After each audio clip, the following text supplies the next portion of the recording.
नमस्कार, मैं विनोद सिंह के इस नए एडिशन में आप सभी लोगों का हार्दिक स्वागत करता हूं। हमारी टीम ने आपसे वायदा किया था कि हम जमशेदपुर के कुछ अजीम शख्सियतों से आपकी मुलाकात करवाएंगे। ऐसे लोग जिन्होंने समाज के लिए कुछ किया है, जिनके अंदर वो जज्बा है, वो साहस है कि वो समाज के लिए कुछ करना चाहते हैं। इस कड़ी में आज हमारी टीम आई है श्री अभय सिंह जी के पास। इनकी जो विशेषता है, इनके बारे में मैं आपको संक्षेप में बता दूं, क्योंकि अगर मैं विस्तार से बताऊंगा तो फिर वो एक बहुत लंबा हमारा समय जाएगा, क्योंकि इन्होंने इतना कुछ किया है हमारे समाज के लिए और इतने संगठनों से जुड़े हुए हैं। मैं संक्षेप में बताता हूं। ये जमशेदपुर महानगर के पूर्व जिलाध्यक्ष रहे हैं और वर्तमान में अगर आप इनको देखेंगे तो इन्होंने एक नागरिक सुविधा मंच इनके थ्रू बनाया है, जिसमें ये संयोजक हैं। यहाँ मोहन आहूजा स्टेडियम में बैडमिंटन संघ है, उसमें ये संयोजक हैं।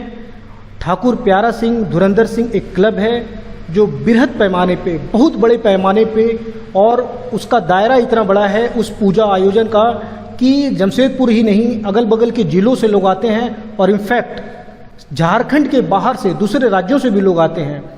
उसके अलावा रामनवमी का इनका एक आयोजन होता है इसी नाम से, श्री ठाकुर प्यारा सिंह धुरंधर सिंह क्लब के नाम से, उसके भी ये संयोजक हैं। और हमारा कुछ इनसे मुलाकात करने का उद्देश्य था कि अगर आपने इतना कुछ किया है समाज के लिए, तो अभय जी सबसे पहले तो आपका स्वागत है हमारे साक्षात्कार में। बहुत बहुत धन्यवाद।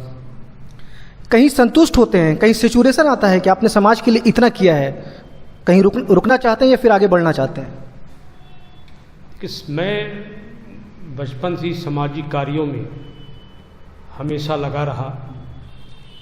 जब भी समाज में कुछ ऐसा हुआ कि समाज के जो अंतिम पंक्ति पर काम करने वाले व्यक्ति, उनके साथ में अगर गलत हो रहा हो या उन्हें सहयोग की आवश्यकता हो, तो इस बीच मैं सामाजिक कार्यकर्ता होने के नाते मैं ज़रूर सहयोग करने के लिए तत्पर तैयार रहता हूँ और कोशिश करता हूँ कि जितनी भी हमसे सहयोग हो जाए वह हमारा प्रयास होता है।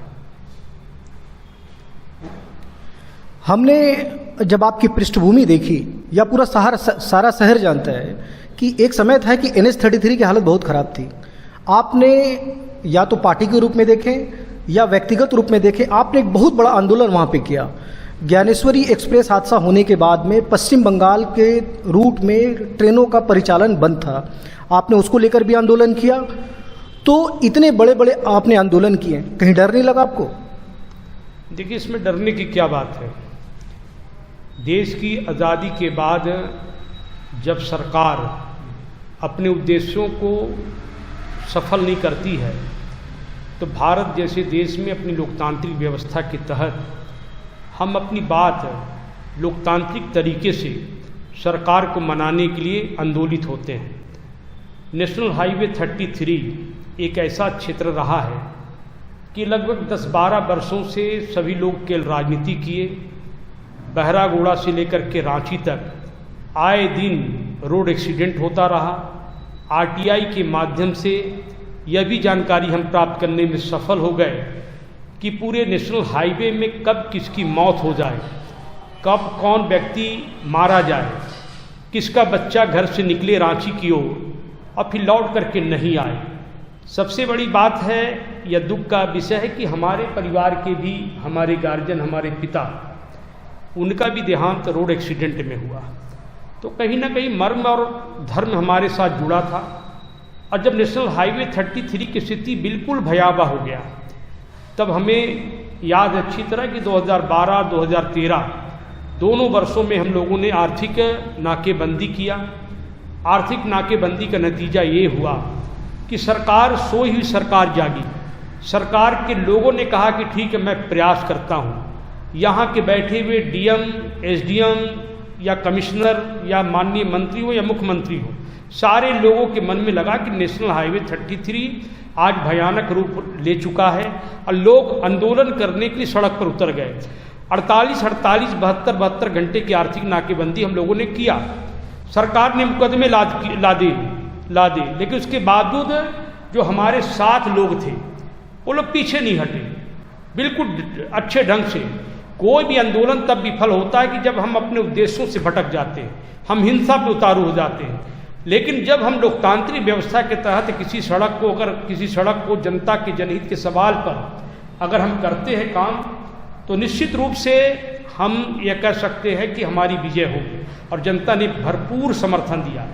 जहाँ तक ज्ञानश्री एक्सप्रेस की बात है, सर्वविदित है कि 2011 में ज्ञानश्री एक्सप्रेस का रोड एक्सीडेंट ट्रैक एक्सीडेंट हुआ खड़गपुर के और चकुलिया के बीच में, झाड़ग्राम के पास में। लेकिन जमशेदपुर के लोगों को कोपभाजन बनना पड़ा। पूरे 2 वर्ष इसमें बीत गया कि जमशेदपुर में दिल्ली से कोई भी गाड़ी आती थी, ट्रेन आती थी, और ट्रेन यहाँ टाटा रेलवे स्टेशन में रुक जाया करती थी। रात भर पैसेंजर उड़ीसा के लोग बेचारे गाड़ी में व्यतीत करते थे, समय बिताते थे। पानी कम हो जाता था, बोतल के लाले पड़ जाते थे। छोटे छोटे बच्चों का जीवन कष्टकारी हो गया था। लोगों में भय का वातावरण हो गया था और सरकार नहीं चाहती थी कि रात को ट्रेन परिचालन हो। लेकिन उस समय हम लोगों ने गोइलकीरा, चाईबासा, सीनी, आदित्यपुर, जमशेदपुर, फिर उसके बाद में राखा, चकुलिया समेत सारे जगहों में हम लोग ट्रैक पर, कार्यकर्ता नहीं चाहते हुए भी हम लोगों ने रेलवे ट्रैक में उतर गए। उसका नतीजा निकला कि दिल्ली में बैठे हुए उस समय की सरकार, मनमोहन सिंह की सरकार जागी। रात भर ट्रेनें चला करती थी, खनिज संपदा की ट्रेनें। एक षड्यंत्र के तहत यहाँ पर रोका गया। लोगों में एक भय का वातावरण हो गया। अब कि पूरे हिंदुस्तान में आप देखेंगे, कश्मीर में, मेघालय में, मणिपुर में, अरुणाचल प्रदेश में, आसाम में, जहाँ पर बम विस्फोटक उस समय उग्रवाद या बोडो आंदोलन चरम में था। लेकिन कभी किसी ने नहीं सुना कि वहाँ पर रेलवे को बंद कर दिया गया या रेलवे ट्रैक को बंद कर दिया गया, रात्रि परिचालन बंद हो गया। लेकिन जमशेदपुर के पास में घटना होती है और जमशेदपुर के लोग पौने 2 वर्ष तक ट्रेन परिचालन से महफूज होते हैं। और लोगों में एक दहशत होता है कि झारखंड का जमशेदपुर कैसा है, लौ नगरी, कि जहां आसपास में पूरे नक्सलवादी, आतंकवादी, उग्रवादी गतिविधियां चलती है, लोगों में भय का वातावरण होता। तो पूरी दुनिया के लोगों को ये पता चला कि जमशेदपुर का मानचित्र बिल्कुल गड़बड़ है। तब उस समय हम लोगों ने आंदोलन किया, रेलवे ट्रैक पे बैठे। आज भी मुकदमा हमारे ऊपर में रेलवे ट्रैक का है। मुझे कभी चकद्दरपुर जाना पड़ता है, कभी जमशेदपुर के रेलवे के कोर्ट में खड़ा रहना पड़ता है। कई मुकदमे रेलवे के द्वारा भी किया गया। आज तो यह स्थिति है कि अगर आप अपनी बातों को करने के लिए सड़कों पर उतरे तो आपको 353 के तहत आपके ऊपर में धारा लगाया जाएगा और नॉन अवेलेबल सेक्शन के तहत आपको गैर जमानती वारंट निकलेगा, जिसकी जमानत अगर नहीं होगी तो सीधे हमें जेल के सलाखों के पीछे बंद होना पड़ेगा। यानी लोकतांत्रिक देश में भी आप अपनी बात को अगर रखना चाहते हैं तो बिल्कुल नहीं रख सकते हैं। आज पूरे शहर में देख रहे, सारे तरफ बुलडोजर चल रहा है। कोई व्यक्ति नेता क्यों नहीं उतरना चाहता है? सरकारी कार में बाधा पहुंचाने के आरोप में उसे जेल के अंदर में बंद किया जाएगा। उनके साथ में 2 वर्ष की सजा करवा दी जाएगी, वे चुनाव लड़ने लायक नहीं रहेंगे। तो यह परिस्थिति का निर्माण पूरे लोकतंत्र का गला घोटने का काम पिछले सरकारों ने, आने वाली सरकारों ने करना प्रारंभ कर दिया, जिसे हमें बंद करना होगा, जिसका जवाब हमें देना पड़ेगा। एक आंदोलन आपने अभय जी और किया था कि जमशेदपुर में एक स्थिति ये थी कि बहुत बड़ी संख्या में सड़क दुर्घटनाएं हो रही थी। तो मेरे ख्याल से, हमारी जो जानकारी, आप पहले ऐसे व्यक्ति थे जिन्होंने फ्लाईओवर की मांग की। टाटा स्टील से भी आपने मांग किया और स्थानीय प्रशासन से भी आपने मांग किया कि शहर विकसित हो चुका है, यहाँ का ट्रैफिक का सिस्टम कहीं ना कहीं अब जाम होने लगा है, चौक होने लगा, जगह जगह जाम लगने लगा था। तो आप पहले व्यक्ति थे जिन्होंने फ्लाईओवर की मांग की। तो ये मतलब कैसे, आपने क्या सोचा, मतलब किस तरह से आपके दिमाग में आया कि नहीं फ्लाईओवर ही एकमात्र रास्ता है? इसका प्रभाव ये हुआ कि टाटा स्टील ने शहरों का चौड़ीकरण करना शुरू किया। इसका क्रेडिट कहीं ना कहीं आपको जाता है? देखिए, क्रेडिट तो हमें नहीं जाता है, क्रेडिट तो माननीय उच्च न्यायालय को जाता है। जब 2014 के पहले याद होगा कि लगातार सड़कों पर कहीं ना कहीं रोड एक्सीडेंट होता रहा। हमने आरटीआई फाइल किया था 2011 में। आरटीआई के माध्यम से प्राप्त हुआ।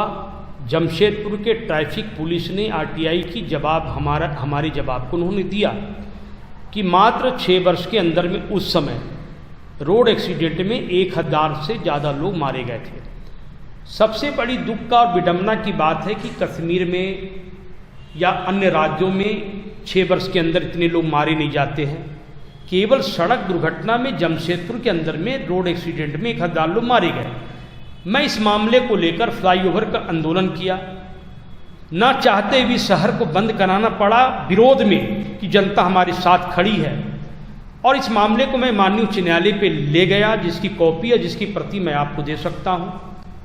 उस प्रति को जब मैं ले गया तो माननीय उच्च न्यायालय जब देखे तो उन्होंने जमशेदपुर के डीएम और स्थानीय जो व्यवस्था है, जो कारपोरेट कंपनी की, मैं उसका विरोधी नहीं हूँ, लेकिन विवश होकर के मैं जब वहाँ गया तो उनको भी एक नोटिस आया। नोटिस का हलफनामा में उन्होंने दिया कि मैं सड़क को चौड़ीकरण करूँगा, और माननीय उच्च न्यायालय को उन्होंने हलफनामा देने के बाद रोड चौड़ीकरण हुआ। लेकिन कभी हमने नहीं कहा कि हमारे आवेदन पर, हमारे आलेख पर या हमारे मुकदमे में उन्होंने रोड चौड़ीकरण किया। मैं इसका श्रेय लेना नहीं चाहता हूँ, क्योंकि मैं तो एक याचिका बनकर के जमशेदपुर की जनता के लिए गया था। और माननीय उच्च न्यायालय ने जब निर्देश दिया तो आज सड़क चौड़ी है। लेकिन दुर्भाग्य है, आज सड़क चौड़ीकरण होने के बावजूद आज जमशेदपुर का घनत्व बहुत हो गया। मैं आपके माध्यम से जमशेदपुर की जनता को और झारखंड की जनता को अपना स्टैंड क्लियर, कॉन्सेप्ट को क्लियर करना चाहता हूँ। जुबली पार्क का एक मामला फिर बनकर के आया है आपके बीच में। जुबली पार्क एक हृदय स्थल है, ये बात सत्य है कि जुबली पार्क में आज सड़क को बंद कर दिया गया, ना चाहते हुए भी। किसी प्रकार का नोटिफिकेशन नहीं हुआ। सरकार नोटिफिकेशन जारी करती कि हम सड़क बंद कर दे रहे हैं, जिला प्रशासन नोटिफिकेशन जारी करती कि मैं सड़क बंद कर रहा हूँ, या जुस्को या टाटा स्टील चाहती तो बंद कर रहा हूँ। मेरा ये कहना कि मैं किसी कॉरपोरेट कंपनी के विरोध में नहीं हूँ।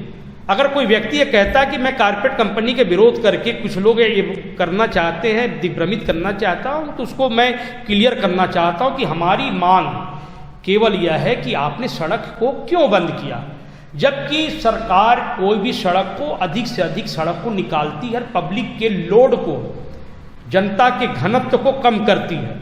अब मानगो के लोग अगर उधर से आते हैं तो उनको बागी जमशेद होकर के जाना पड़ेगा, साक्षी के लोगों को बागी जमशेद होकर के जाना होगा, गम्हरिया के लोगों को अगर आना होगा साक्षी तो बागी जमशेद से आना होगा, अगर कोई व्यक्ति टाटा मैन हॉस्पिटल में जाएगा उसे भी बागी जमशेद होकर के जाना होगा, अगर स्कूल कॉलेज अगर जब जिस दिन खुलेगा उस दिन भी लोगों को बागी जमशेदपुर होकर के सोनारी जाना होगा, साक्षी के लोगों को अगर जाना होगा सोनारी कदमा तो बागी जमशेदपुर होकर के जाना होगा। यानी एक चौक में सारा लोड केंद्रित कर दिया जा रहा है। बार बार जिला प्रशासन यह बोलती है कि हमने मैरीन ड्राइव बना दिया है, तो हम ये बताना चाहते हैं कि मैरीन ड्राइव में कौन व्यक्ति पैदल जाएगा, कौन व्यक्ति साइकिल में जाएगा, कौन व्यक्ति मोटरसाइकिल में ले जाएगा या जाएगा। आप जाकर के दिन के जब नो एंट्री छूटता है या छूटती है उस समय आप देखते हैं कि उस मैरीन ड्राइव में गाड़ियां स्पीड से दौड़ती है, इतने स्पीड से कि आप देख करके डर जाएंगे। तो जो 4 व्हीलर में बैठने वाले लोगों के लिए तो आप 10 किलोमीटर घुमा करके ले जाइए, कोई दिक्कत नहीं है, ये बात मैं मानता हूँ। लेकिन आप एक ही सड़क में सारे लोड को दे रहे हैं, आखिर कब तक। और मेरा यह कहना है कि जब आपने 20 अगस्त 2005 को टाटा लीज नवीकरण के करते समय जब उस सड़क को आपने शेड्यूल 3 में डाला था कि नागरिक सुविधा के लिए सड़क है, तो आप किस आधार पर बंद कर दे रहे हैं? क्या कानून से ऊपर आप हो गए? क्या कानून को धत्ता आप बताएंगे? अगर कोई व्यक्ति, मामूली व्यक्ति अगर सड़क पर बैठ जाता है तो उसके ऊपर 353 का केस होता है। अगर कोई व्यक्ति सड़क को 2 वर्ष से बंद कर दिया गया, कोरोना वैश्विक महामारी के नाम पर लोगों ने स्वीकार किया, और आज लोग कहते हैं कि जुबली पार्क बंद रहना चाहिए, ये कौन सा विडंबना, कौन सा सवाल है? टाटा स्टील ने राज्य सरकार से यहाँ की ज़मीन को लीज पे लिया है, वो लीजिंग है, लीज होल्डर है। और यहाँ के जो स्थानीय विधायक हैं उनका भी बयान आया था कि जुबली पार्क की सड़क को खोला जाए। जो मंत्री हैं, पश्चिम से विधायक हैं, उन्होंने भी क्रेडिट लिया है कि हमने सुबह शाम जुबली पार्क को खोलने के लिए पहल किया और हमारी पहल पे ये सड़क मॉर्निंग वॉकर्स के लिए खुली। अब टाटा स्टील का स्टैंड है कि आप विधायक अपनी जगह पे रहिए, आप मंत्री अपनी जगह पे रहिए, आप सांसद अपनी जगह पे रहिए, आप मुख्यमंत्री अपनी जगह पे रहिए, होगा वही जो हम चाहेंगे। तो क्या टाटा स्टील के सामने राज्य सरकार नतमस्तक है? देखिए, नतमस्तक है कि अस्तक है विषय नहीं है। अगर जहाँ तक माननीय मंत्री जी का बात है, वो अगर श्रेय लेना चाहते हैं तो मैं उनको श्रेय देने को तैयार हूँ। श्रेय खूब लें। लोग अगर जुबली पार्क आज गलती से खुल गया या उन्होंने खुलवा दिया, उनको मैं श्रेय देना चाहता हूँ। उनके लोगों को मैं श्रेय देना चाहता हूँ कि आपके प्रयास से खुल गया। लेकिन एक श्रेय और मंत्री जी को लेना चाहिए, और वह श्रेय है कि सड़क को खुलवा देना चाहिए। उनकी जनता सोनारी से पैदल कोई ठेला व्यक्ति या पैदल आएगा या साइकिल से आएगा, उनको अतिरिक्त मानगो जाने के लिए 3 किलोमीटर, 4 किलोमीटर, 5 किलोमीटर का दायरा को कवर करना पड़ेगा। इसलिए मैं माननीय मंत्री जी से आग्रह करना चाहता हूं कि आप इसमें बिल्कुल ही श्रेय लेने को तैयार हो जाइए, और आपको हम लोग श्रेय देने को तैयार हैं। और जहां तक बात है सरकार की, तो सरकार किसके आगे झुकती है, क्यों झुकती है, किस लिए झुकती है, उस विषय में हम जाना नहीं चाहते हैं। हमारा नागरिक सुविधा मंच यही मांग करता है कि आप नागरिकों को सुविधा दीजिए। जिस प्रकार सड़कों को संशोधन करके वैकल्पिक व्यवस्था बनाई जाती है, कि आपने देखा है कि कहीं पर विश्व में किसी भी कोने में, चाहे भारत में, आप भारत की सरकार को देखें, अन्य सरकारों को, अगर कोई सड़क से हम दूरी किसी जिले का 150 किलोमीटर में तय करते हैं, तो उनको पहाड़ काट करके कोशिश की जाती है कि हम 40 किलोमीटर में कवर कर लें। लेकिन अब क्या है कि सड़क को, जो सड़क आपके बीच से मध्यस्थ से जा रही थी, उस सड़क को आपने घुमा करके किया, एक ही सड़क को आपने यूज करने के लिए कहा, जो आने वाले समय में नारकीय स्थिति होगा। क्योंकि इस कंपनी का विस्तारीकरण हुआ है। पहले की आबादी और आज की आबादी में जमीन आसमान का अंतर है। किसी जमाने में शहर की आबादी 1.5 लाख थी, उस समय जुबली पार्क का सड़क खुला था। आज शहर की आबादी 20 लाख हो गया, तो कई सड़कों को बंद कर दिया गया, जिसमें आप वर्कर्स फ्लैट की सड़क, क्या नाम, सुपरवाइजर फ्लैट की सड़क, फिर क्या नाम, गरम नाला की सड़क बंद होने जा रही है, फिर आपको जुबली पार्क को सड़क को बंद कर दिया गया है। तो हमारा कहना है कि हमारी लड़ाई नागरिक सुविधा के लिए है।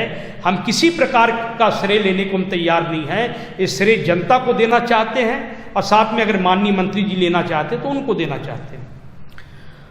एक बड़ी जिम्मेदारी आपको पार्टी की तरफ से दी गई है, आपको धनबाद जिले का संगठन प्रभारी बनाया गया है। कितनी बड़ी जिम्मेदारी?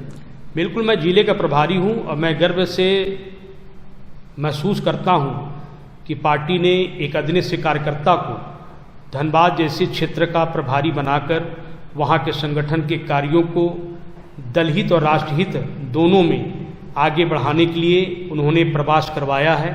और इसके लिए मैं पार्टी का सदा आभारी हूँ कि धनबाद जैसे क्षेत्र में, जहाँ कोयलांचल की धरती में पूरे हिंदुस्तान के लोगों की नज़र है, जहाँ की जनता पूरे हिंदुस्तान के कोने कोने से आकर के वहाँ पर कार्य करती है और कोयले का उत्पादन करती है, वैसे क्षेत्र में मुझे प्रभार बना करके संगठन के कार्यों में भेजा है।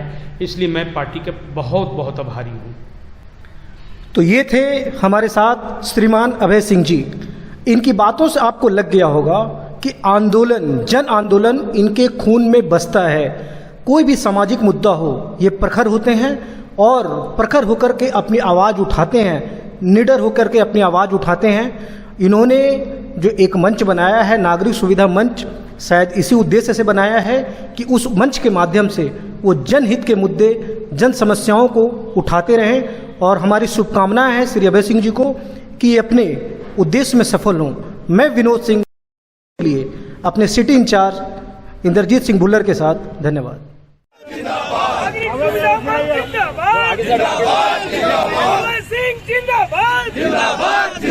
जयपुर की जनता जिंदाबाद, जिंदाबाद, जिंदाबाद, जिंदाबाद, जिंदाबाद, जयपुर नागरिक मंच के कार्यकर्ता जिंदाबाद, जिंदाबाद, जिंदाबाद, जयपुर नागरिक मंच के कार्यकर्ता जिंदाबाद, जिंदाबाद, जिंदाबाद, जयपुर की जनता जिंदाबाद, जिंदाबाद, जिंदाबाद, जिंदाबाद, जिंदाबाद, जिंदाबाद, जयपुर नागरिक मंच जिंदाबाद।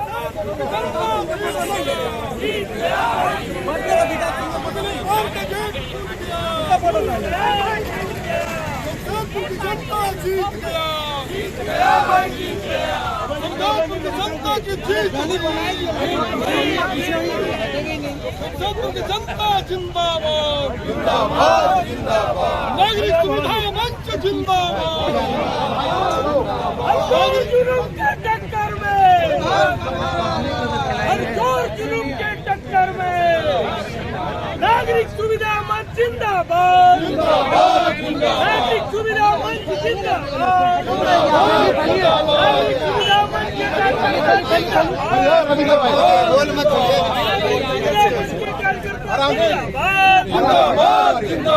नागरिक सुविधा मंच के कार्यकर्ता जिंदाबाद, जुबली पार्क सड़क खुल गई, जुबली पार्क सड़क खुल गई,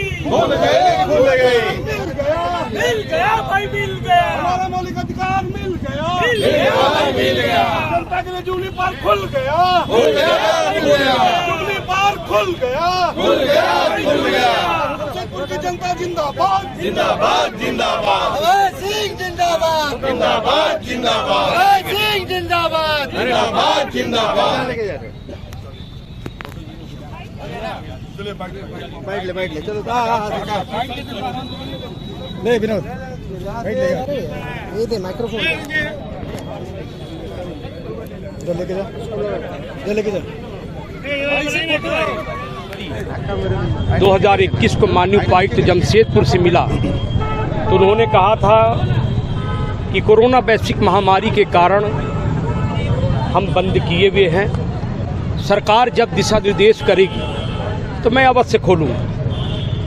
हम लोगों ने भी समर्थन किया, जमशेदपुर की जनता ने भी समर्थन किया, लेकिन जब बाद में पता चला कि षड्यंत्र के तहत शेड्यूल 3 की ज़मीन को जो 20 अगस्त 2005 को टाटा लीज नवीकरण करते समय एग्रीमेंट का उल्लंघन हो रहा है, तो सभी लोग हम लोग सड़क पर उतर गए, आंदोलन की चेतावनी दिए कि हम किसी भी कीमत में जमशेदपुर की आत्मा के साथ समझौता करने नहीं देंगे। परिस्थिति आपने खुद देखा कि जिन्होंने बंद किया था, जिनके सारे पर बंद हुआ था और उन्हीं के सारे पर खुल गया। 1.5 वर्ष तक जमशेदपुर की जनता त्राहिमाम थी। दुर्भाग्य है इस सरकार की कि राज्य के एक मंत्री यहाँ पर विराजमान थे, यहाँ से गुजरते थे 50 बार, 100 बार उनकी गाड़ियाँ दौड़ती थी भोपो बजाकर, लेकिन उन्होंने कभी भी इसके लिए मुखालत नहीं किया। सबसे बड़े मजेदार की बात है कि कोई भी सड़क अगर बंद होता तो नोटिफिकेशन जारी किया जाता है कि हमने किन कारणों से यह सड़क बंद है, लेकिन सड़क कारणों से बंद है इसका नोटिफिकेशन ना तो जिला प्रशासन ने दिया, न सरकार ने दिया, न स्थानीय जनप्रतिनिधि ने दिया, न माननीय मंत्री ने दिया, न ही जुस्को के अधिकारी ने दिया, न टाटा स्टील के अधिकारियों ने दिया। जमशेदपुर के अखबार के लोगों को मैं बधाई देना चाहता हूं कि अपने लेखनी के बल पर इस आंदोलन को उन्होंने झुकने नहीं दिया। शस्त्र और शास्त्र की लड़ाई होती है, शस्त्र यानी आंदोलन, शास्त्र यानी कलम आज के परिवेश में, और शस्त्र और शास्त्र मिलकर के आंदोलन को उजागर किया। झुकना पड़ा सरकार को, झुकना पड़ा वैसे समझौते वालों को जो सरकार शहर को बर्बाद करना चाहते थे।